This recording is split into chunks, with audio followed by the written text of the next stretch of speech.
যাকাত যেটা সুদ সেটা উল্টা। ইসলাম বলে যাকাতের সিস্টেম হচ্ছে তুখরাজু মিনাল আগনিয়া তুরাদ্দু ইলাল ফুকারা। যাকাত হচ্ছে সমাজের ধনীদের কাছ থেকে নাও আর গরিবদের কাছে দিয়ে দাও, যেন সমাজে একটা ভারসাম্যপূর্ণ অবস্থা তৈরি হয়। আর সুদ হচ্ছে গরিবদের গলায় টাকা দিয়ে আরো দাও আর ধনীদের সম্পদ আরো বাড়ায় দাও। পরিপূর্ণ উল্টা সিস্টেম। সমাজ যাকাত ভিত্তিক না, সমাজ চলে সুদ ভিত্তিক, যার ফলে দিন দিন গুলশান বনানীতে একের পর এক টাওয়ার ওঠে। যার পয়সা আছে সে তত পয়সার মালিক হতে থাকে, আর যে গরিব সে আরো গরিব হতে থাকে। এটা হচ্ছে সুদের ফলাফল। যেমন ধরেন গ্রামের একজন কৃষক, তার 1 খণ্ড জমি আছে। এই বছর সে চিন্তা করলো আমি আমার 1 খণ্ড জমি থেকে কিছু ফসল ফলাবো। এখন ফসল ফলার জন্য আমার কাছে বীজ কেনার টাকা নাই, সার কেনার টাকা নাই, কিছু কামলা খাটাতে হবে, কামলা খাটানোর মতো টাকা নাই। সে তখন আশেপাশে কারো কাছে গিয়ে ধার দেনাও পেল না।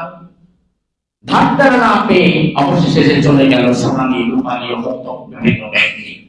সেখানে যাওয়ার পরে দেখলো হ্যাঁ, কৃষকদের জন্য আলাদা একটা ঋণের ব্যবস্থা আছে, সুদভিত্তিক ঋণ।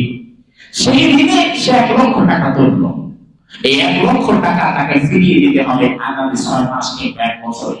নিচে 1 লাখ, ফেলে দেওয়ার সময় 1.5 লাখ। এখন 1.5 লাখ টাকা তাকে ফিরিয়ে দিতে হবে। সেই মাত্রা কিন্তু 1 লাখ টাকা দিচ্ছে।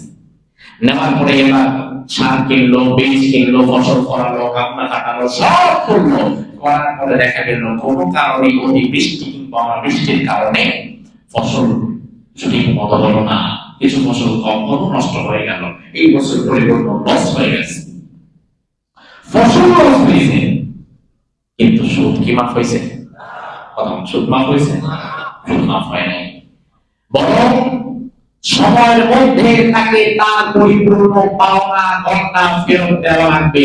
না দিতে পারলে অনেকের ঘর বাড়ি সেটা হবে, একেবারে রাস্তায় নামায় দেয়। এবার বিষয়টা দেখেন, বেচারা গরিব কৃষক নিছিল 1 লাখ, দিল 1.5 লাখ। ব্যাংকওয়ালা যে তাকে 1 লাখ টাকা দিয়েছিল, এটাকে ব্যাংকওয়ালা বাপের বাড়ি থেকে দিয়েছে? কোন ধনী হয়তো টাকা রাখছে ব্যাংকে, তার টাকা থেকে দিয়েছে 1 লাখ। তো 6 মাস পরে দেখা গেছে গরিব কৃষকের 1 লাখের জায়গায় টান দিয়া 1.5 লাখ শেষ।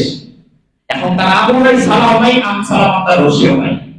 অন্যদিকে যে ধনী গাছ ছিল 1 লাখ, তার টাকার সাথে আর যোগ হয়েছে 20,000। তার টাকার সাথে টাকা যোগ হয়ে টাকা বেড়ে গেছে, আর গরিবের পকেট আরো খালি হয়েছে, রাস্তায় নেমে গেছে। এই জন্য সমাজে যদি বৈষম্য আপনারা সত্যি দূর করতে চান, স্থিতিশীলতা যদি তৈরি করতে চান, ধনী গরিবের মাঝের প্রাচীর যদি ভেঙে দিতে চান, তাহলে সুদ ভিত্তিক অর্থ ব্যবস্থাকে বাদ দিয়ে ধীরে ধীরে যাকাত ভিত্তিক অর্থ ব্যবস্থা দিকে আগাতে হবে। অন্যথায় সমাজ কোনোদিন সুন্দর হবে না, স্থিতিশীলতা তৈরি হবে না। আজ আমাদের বাংলাদেশে অনেক মানুষ আছে যারা যাকাত দিচ্ছে না, নামাজ পড়ে,